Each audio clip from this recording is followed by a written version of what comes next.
정부가 올해로 10년이 된 5.24 대북 제재 조치에 대해서 사실상 실효성이 상실됐다고 평가했습니다. 또 박근혜 정부 당시에 개성공단 중단 같은 사태를 막기 위한 법안도 입법을 예고했습니다. 장하영 기자입니다.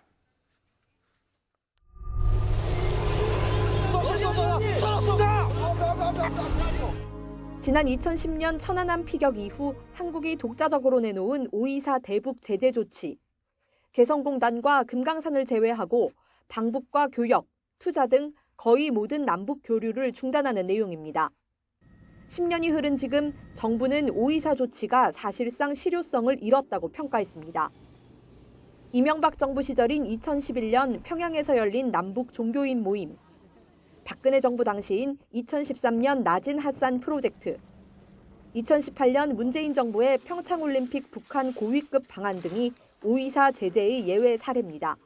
사실상 그 실효성이 상당 부분 상실되었습니다. 이에 따라 정부는 이 5.24 조치가 남북 간 교류 협력을 추진하는 데 있어서 더 이상 장애가 되지 않는다고 보고 있습니다.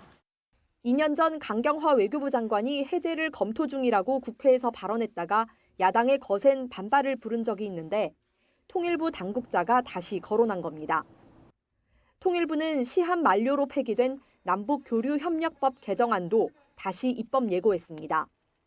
남북 교류를 제한할 때 반드시 국무회의 심의를 거치도록 하는 사실상 개성공단 사태 재발 방지법인데 20대 국회에서는 야당 반대로 통과되지 못했습니다. 과거 5.24 조치나 개성공단 전면 중단 등의 조치가 명확한 법적 절차 규정 없이 이루어졌다는 지적이 있었습니다. 박근혜처럼 이명박처럼 하지 말라고 하는 지금 이 법안이에요. 다 문제는 과거 탓이라고 하는 이런 법인데 어떻게 이런 법을 내놓아요? 이게 통과될 거라고 생각이 돼요?